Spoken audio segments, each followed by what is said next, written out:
నా daily routine వర్క్‌లో నేను చేసే కొన్ని టిప్స్ అనమాట. ఫుడ్ సేవింగ్ కావచ్చు, లేదా క్లీనింగ్ కావచ్చు, కిచెన్‌కి సంబంధించింది కావచ్చు. కొన్ని టిప్స్ అయితే నేనైతే ఎప్పుడూ ఇలా ఫాలో అవుతాను. సో, అవైతే మీకు ఈరోజు షేర్ చేస్తున్నాను అనమాట. సో, చాలామందికి తెలిసే ఉంటుంది.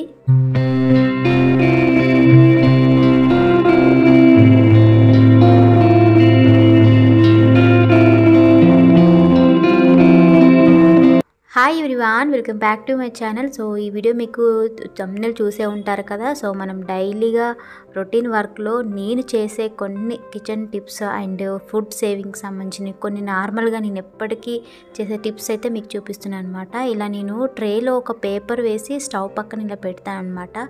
సో దీనివల్ల మనకి ఆయిల్ అనేది అక్కడ కింద పడకుండా సో పేపర్లోనే ఉంటుంది. సో మనం పేపర్ ఒకటి చేంజ్ చేసుకుంటే మనకి నీట్గా అయితే మెయింటైన్ చేసుకోవచ్చు. ఇదైతే నేను చాలా ఇప్పటికి ఫాలో అవుతాను. సో నెక్స్ట్ టిప్ వచ్చేసి ఇది వచ్చేసి కాఫీ పౌడర్ అనమాట. కాఫీ పౌడర్ చిన్న బౌల్లో తీసుకొని ఇలా కోకోనట్ ఆయిల్ మిక్స్ చేస్తాను. చాలా వరకు కిచెన్లో మనకి చిన్న చిన్న పురుగులు కావచ్చు, అలాగే మనకి మస్కిటోస్ అయితే ఉంటాయి. సో దానికోసం నేను ఇలా అయితే ఎప్పుడప్పుడు మధ్య మధ్యలో నేను ఫాలో అవుతాను అనమాట. ఇలా కొన్ని లవంగాలు వేసుకోవాలి. సో ఆ కాఫీ పౌడరు ఆ లవంగాల స్మెల్కి ఇలా మనం దీపం వెలిగించి పెట్టామనుకోండి, సో మనకి చిన్న చిన్న పురుగులు అసలే ఉండవు. అలాగే చిన్నపిల్లల దగ్గర ఆల్అవుట్ లాంటిది, కాయిల్ లాంటివి పెట్టుకోరు కాబట్టి ఇలాంటిది పెడితే మనకి అక్కడ దోమలు అయితే ఉండవు అనమాట. సో నెక్స్ట్ వచ్చేసి హాల్లో కొంచెం ఫ్రెష్గా ఉండడానికి అయితే నేను ఎప్పుడు ఫాలో అయ్యే టిప్ అనమాట. ఇలా కొంచెం సాల్ట్ అయితే తీసుకొని, కంఫర్ట్ ఉంటుంది కదా, మీరు ఏ కంఫర్ట్ యూజ్ చేసినా అది యూజ్ చేసుకోవచ్చు. ఇలా కొంచెం సాల్ట్ కంఫర్ట్ వేసి మనకి ఎక్కడైతే కొంచెం స్మెల్ మంచిగా ఉండాలి అని కొన్ని చోట పెట్టుకోవాలన్నమాట. ఇది నేను హాల్లో అయితే పెడతాను. సో దీనివల్ల కొంచెం ఫ్రెష్గా అయితే ఫీల్ అవుతుంది అనమాట. మంచిగా హాల్లో ఫ్రెష్గా అయితే ఉంటుంది.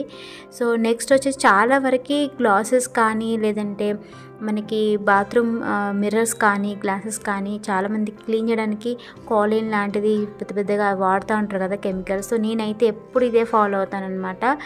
ఏ పేస్ట్ నా దగ్గర ప్రజెంట్ ఈ పేస్ట్ ఉంది కాబట్టి ఇదే వచ్చేసి కొంచెం వాటర్లో మిక్స్ చేసేసి ఇలా నేను క్లాత్ తీసుకొని ఇలా మన మిర్రర్స్కి అయితే క్లీన్ చేస్తూ ఉంటాం. మిర్రర్ పైన మనకు బాత్రూంలో ఉన్న మిర్రర్స్కి కానీ, సింక్ దగ్గర ఉన్న మిర్రర్స్ కానీ ఆ మరకలన్నీ అలానే ఉంటాయి కదా, వాటర్కి పడ్డ మరకలన్నీ, ఆ మార్క్స్ అని క్లీన్గా పోతాయి అనమాట. ఇలా తడి క్లాత్తో తుడిచిన తర్వాత ఇలా మనం డ్రై క్లాత్తో మళ్ళీ క్లీన్ చేసుకుంటే క్లీన్గా పోతుంది. కాలిన్ అని అసలు అవసరమే ఉండదు. నేను ఎప్పటికీ నా దగ్గర ఏ పేస్ట్ ఉన్నా కూడా దాంతో ఇలా నేను మిర్రర్కి అయితే వాటర్ మార్క్స్ అయితే ఇలా క్లీన్ చేసుకుంటాను అనమాట. సో నెక్స్ట్ వచ్చేసి చాలామంది తెలిసే ఉండొచ్చు. సో ఫ్రిడ్జ్లో పెడుతుంటారు అన్నం కానీ, కిచిడి లాంటి ఏదైనా బిర్యానీ చేసిన లాంటివి మనం ఫ్రిడ్జ్లో పెడతాం కదా. సో అవి ఓవెన్ లేని వాళ్ళకైతే బెస్ట్ ఆప్షన్ అనమాట. నేనైతే ఎప్పుడు ఇలానే చేస్తాను. ఒక బౌల్లో వాటర్ తీసుకొని ఇలా చిన్న ఏదైనా ఇలా జల్లిగా ఉండేది తీసుకొని పెట్టేసి ఈ అన్నం అనేది ఒక 2 మినిట్స్లో మనకి స్టీమింగ్ చేసుకోవచ్చు అనమాట. వేడిగా అప్పుడు వండే విధంగానే ఉంటుంది. ఓవెన్లో పెట్టాల్సిన అవసరం కూడా ఉండదు. సో మనకి అలాగే చల్లగా ఉన్న అన్నం తినకుండా ఇలా ఏది కానీ మనము ఏదైనా ఇలానే చేసుకోవచ్చు. స్టీమింగ్ చేస్తే అప్పుడు చేసిన ఫ్రెష్గా ఉన్నట్టే ఉంటుంది. సో కిచిడి కావచ్చు, ఇలా రైస్ కావచ్చు మనకి, సో చాలా ఫ్రెష్గా ఉంటుంది. సో ఇలా నేనైతే ఎప్పుడు ఫాలో అయ్యే టిప్ అనమాట. ఎక్కువ మొత్తంలో అన్నం అయి ఉంటే నేను ఫ్రిడ్జ్లో పెడతాను. అప్పుడు ఇలా అప్పటికప్పుడు వేడి చేస్తుంటాను అనమాట. సో ఇది చాలా వరకు ఎంతమంది ఫాలో అవుతారో నాకు తెలియదు, కానీ నేనైతే ఎప్పుడు ఇలా చేస్తానన్నమాట.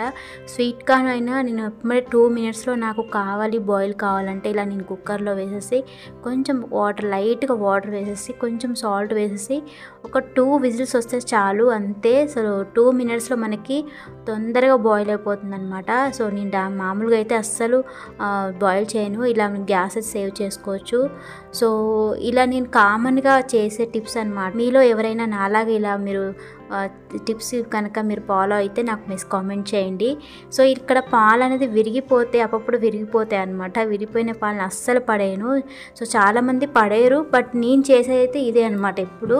సో ఇలా కొంచెం గీ వేసుకొని పాలని మనము విరిగిన పాలను వాటర్లో కడిగేసుకొని ఇలా నేను బెల్లం వేసి ఇలా అయితే చేస్తాను అనమాట, కలాకండ్లాగా. ఒక్కోసారి అలానే తీసేస్తాను, లేదంటే మనకు ఒక ప్లేట్లో మనకి కొంచెం ఆయిల్ అప్లై చేసి అది గీ అప్లై చేసి కేక్ లా కూడా కట్ చేసుకోవచ్చు. ఇలా మనం డ్రైలా చేసుకుంటే చాలా టేస్టీ, చాలా బాగుంటుంది. మధ్యలో కొంచెం ఇలాచీస్ కూడా యాడ్ చేసుకోవాలి. కొన్ని ఎప్పటికీ రెగ్యులర్గా ఫాలో అయ్యే టిప్స్ అనేది మీకు షూట్ చేసి మీకైతే పోస్ట్ చేస్తున్నాను అనమాట. సో మీలో కనుక ఎవరైనా నాలాగా టిప్స్ ఫాలో అయితే ఖచ్చితంగా కామెంట్లో కామెంట్ చేయండి. వీడియో నచ్చితే ఖచ్చితంగా లైక్ చేయండి. సో మన ఛానల్ ఇంకా సబ్స్క్రైబ్ చేసుకోండి. సో మరొక వీడియోతో ఉంటాను. Thanks for watching.